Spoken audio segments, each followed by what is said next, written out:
Bon, d'abord, ça a été une surprise pour moi aussi, parce que vous avez raison de dire que c'est pas du tout l'idée traditionnelle qu'on se fait de la Troisième République. Parce que beaucoup de gens, et je me rends compte là maintenant quand je fais des entretiens, ils disent mais alors vous voulez inventer une nouvelle religion. Ils pensent que je suis un faiseur de religion. Donc c'est quand même compliqué. Hein. Non, c'est un travail d'historien des idées qui dit voilà, il y a la République française, il y a notre histoire de France, et il y a un aspect de cette histoire qu'on avait un peu occulté, qui nous amène sans doute aujourd'hui à poser des questions différemment. En fait, il y a une tradition à la fois politique et philosophique, peut-être religieuse, qui est la suivante. C'est très simple. La Révolution française a échoué. Elle a échoué d'abord en 93, 95, donc on a le retour, l'Empire, la contre-révolution, bon. Et puis une deuxième République, 1848. Celle-ci va échouer aussi terriblement dans les journées de juin, et retour de l'Empire, etc. Les républicains exilés s'interrogent pourquoi on n'y arrive pas en France. Pourquoi le modèle démocratique républicain qui est le nôtre échoue. L'histoire enquête, il y a quelque chose qui ne va pas. Bon. Et ils se disent finalement on a fait une erreur, c'est que dans notre pays, l'Église catholique est conservatrice, voire réactionnaire, mais elle détient dans le fond le pouvoir spirituel et un formidable pouvoir d'opinion et de conscience.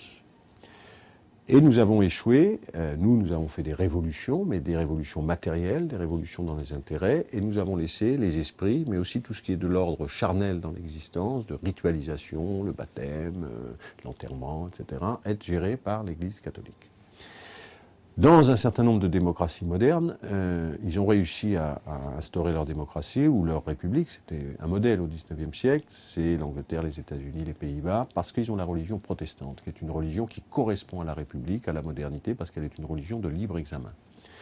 Mais en France, certains ont tenté d'ailleurs des vagues de conversion au protestantisme. Hein. Eugène Sue, Jean Bobéro raconte ça très bien dans ses ouvrages.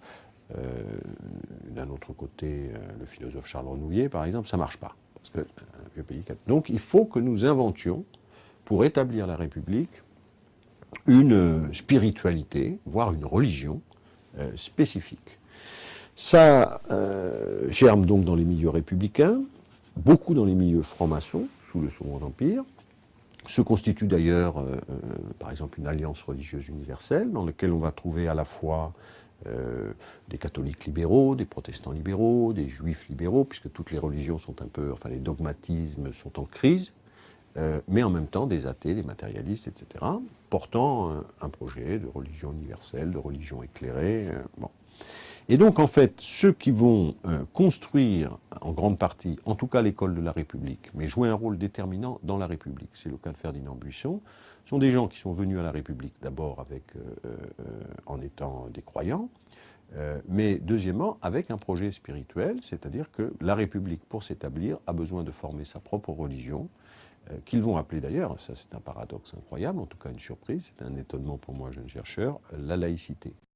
Une religion de la liberté, c'est une religion des droits de l'homme, c'est une religion donc de l'humanité partagée, c'est une religion de l'instruction, c'est une religion du libre examen, c'est une religion un peu hétérodoxe en ce sens qu'elle s'appuie sur tout un courant qu'on trouve à la fois dans la Kabbale, dans l'illuminisme, avec l'idée que c'est dans le fond aux hommes de continuer la création divine, donc on a une responsabilité aussi historique, ce qu'on appelle la théologie de la liberté, c'est-à-dire que l'œuvre n'est pas achevée, nous avons à la poursuivre, nous avons cette mission, et puis c'est comme je le dis, religion démocratique en ce sens que autant l'idée est de l'incarnation à travers Jésus, c'est-à-dire un seul homme, et eux leur idée c'est que dans le fond le divin, ou je ne sais pas comment dire, doit s'incarner dans tous les hommes, à égalité, pas de clergé, pas d'intercesseur